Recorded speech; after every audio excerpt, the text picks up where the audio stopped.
The first slide, we have our levy facts. We have 9 that we want to emphasize to our voters and community in today's presentation. The first 3 really are nuts and bolts, which is the renewal is not a new tax. It replaces an expiring levy in 2024. Number 2 is this renewal levy will be on the February 13th, 2024 ballot, and will go from the years 2025 to 2028, that 4-year levy. And then the third one is all schools in our district benefit from this important levy. And now the next ones are all financial, and so I'll have Executive Director Leslin present that part. Great, thank you very much. So if you turn to the next slide, numbers 4, 5, and 6, we'll talk a little bit about some of the financials with that. So this particular levy itself represents about 12.6% of our overall total budget, which is $87 million for our general fund. So every $12 to $13 out of every $100 is attributable to our local levy. One thing that's unique about the Kelso School District, not all school districts qualify for this, but it's what's known as local effort assistance. And so those are typically, that's money that's assigned or provided to school districts who are what the state would consider property poor, meaning they just don't have the industry to be able to support their local communities or local schools. The state matches basically a certain percentage of the monies from our local levy for our budgets. And so this year we're receiving about $3.4 million in local effort assistance funds because our local taxpayers passed the local levy. And that represents about a 45% increase in our overall local levy that we ask for from our citizens. So it's a significant amount of money that contributes to that. So our levy ask for the next 4 years in slide number 6 is our average rate is $2.08 per thousand, averaged over those 4-year periods, which equates to about $6.87 per month increase from our expiring levy.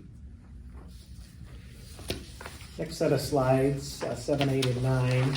So as Mary Beth mentioned in number 7, so our levies are used for learning and our bonds are used for building, and that's significant for the Kelso School District because in 2018 we passed a $98.6 million bond to build new schools and renovate our new schools.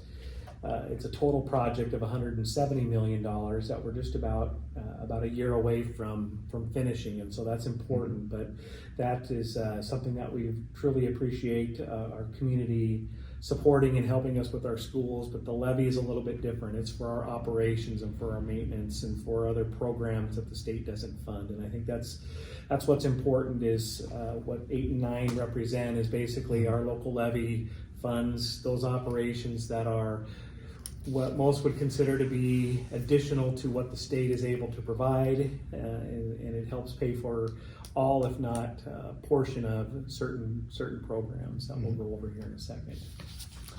So if you turn to the next page here, number 9, so what does our local levy pay for? It pays for our school safety and security. We have security officers in agreement with the Kelso Police Department to provide an officer with our programs. It pays for all of our athletics and extracurricular activities that we have in the school. It pays for a number of our elective programs in the visual and performing arts, world languages, music, etc. We have a couple of early learning programs, transitional kindergarten, as well as an inclusionary special education program that utilizes local levy dollars in order to operate itself. Some of the other items are dual credit, so classes in which high school students can earn college credit while they're still in high school. We usually have lower number of students in those classes to provide for that extra time, and that requires extra staffing, and that's what the local levy helps to pay for. I mentioned the smaller class sizes, so we're able to provide classes across the district without having to split grade level classes amongst different grades. that adds about 10 additional staff to our local levy. Special education program itself does not receive full funding from the state or the federal government to the tune of about $1 million in the Kelso School District. So the local levy pays for that additional funds. Nurses, counselors, behavioral health specialists, state pays for only about 43% of those, so about 43% of, or 57%, 43% of our staff in that area are assigned to the local levy fund itself. So was the $1 million for special education from the levy or the state? From the levy. Okay, thank you. Yes, from the levy, right. We have a family community resource center that helps with unstable housing, medical needs, personal needs of our families and some of our homeless students. Local levy helps fund a good portion of that. The maintenance of our facilities, so bonds build buildings, but we do need to come up with money for maintaining our buildings as well, and that comes from the local levies itself. And I think another key component is a good chunk of our local levy also does help pay for technology and instructional resources and materials. Since COVID, our amount of money that we need to spend on technology has more than doubled. We spend about $600,000 a year on technology for a 5-year replacement cycle, and so our new curriculum that we have highly dependent upon that new technology, and our local levy helps fund a good majority of those computers and printers and those types of things. The next page, it talks about some additional levy facts, and so we talked about sports and activities. So 100% of our sports and activities are funded by our local levy. 100% of our school safety and security, 100% of our family and community resource center, all rely on the local levy to make those things operate. Counseling and nursing supports, I guess it was 48%, not 43, I think I mentioned, but 48% of our counseling and nursing support staff, which is just over 10 staff, rely heavily on being funded by our local levy. And 12.3% of our teachers and instructional support staff are also funded by our local levy. All right, so on to the next slide here. Let's look at our proposed levy amounts. And so what we're looking at for the next 4 years, our estimated rates range from $1.91 per thousand to $2.23 per thousand.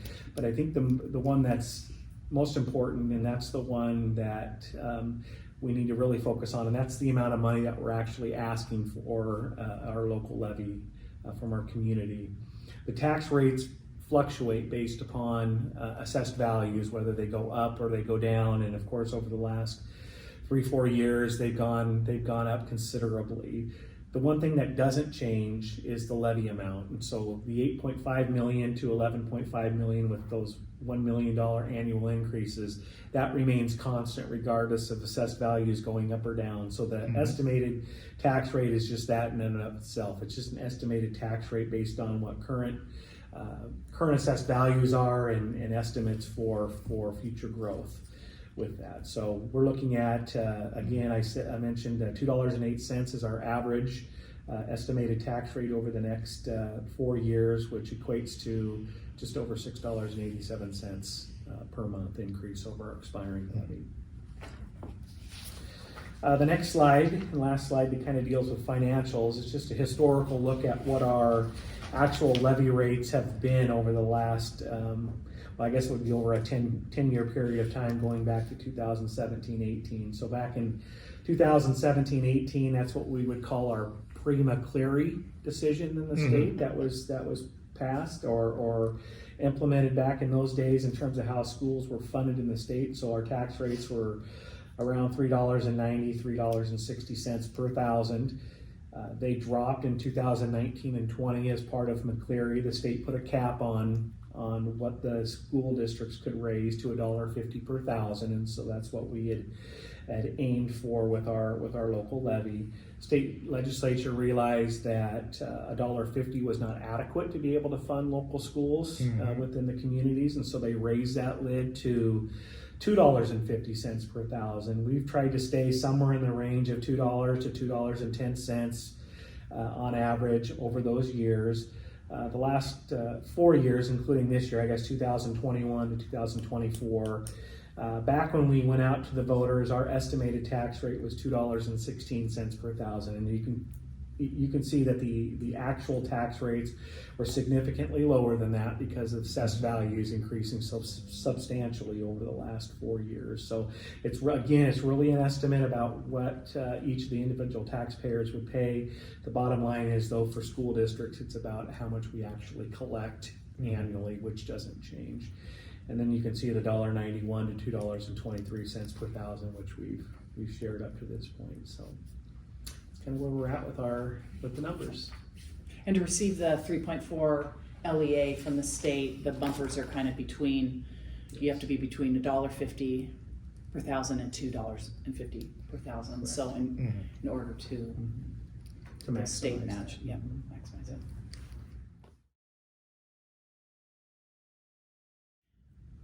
Well, I'll start and then you can, I think there's twofold. It's a question I hear often, what would happen? And, we have a whole budgetary advisory process within our district, and we would go to the drawing board, bring folks at the table to say, it impacts 12.6% of our budget, overall budget.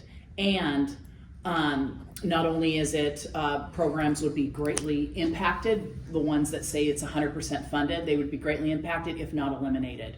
And we would have a team that would come together to figure out what that looks like. Additionally, one thing that would be greatly impacted by our district is that we would lose out on the $3.4 million from the state for that for the levy equalization. So not only would we have to reduce our programs, but we don't get that additional funding because we are property poor, identified as a property poor district. So there's great impact for either significant reductions in those programs, if not elimination. But there is a process within our district that we'd have to identify that. Yeah, I could go and throw out some numbers here as well. So 12.3% of our staff are funded by our local levy, which is over 80 staff members in our school district. And we have approximately 700 full and part-time equivalent employees in our district, plus an additional 75-ish coaches and advisors that are also employed in our school district as well. Our budget is comprised of approximately 82% is tied directly to salaries and benefits, and another 18% then would be for supplies and materials. And so one could just look at those numbers themselves and know that there's a significant number of staff people that are assigned to our local levy breakdown. And so that, largely that's where a good majority of those reductions would have to come from, because that's where our money is in our school district budget. It's in people. Yeah, so people and programs. People and programs.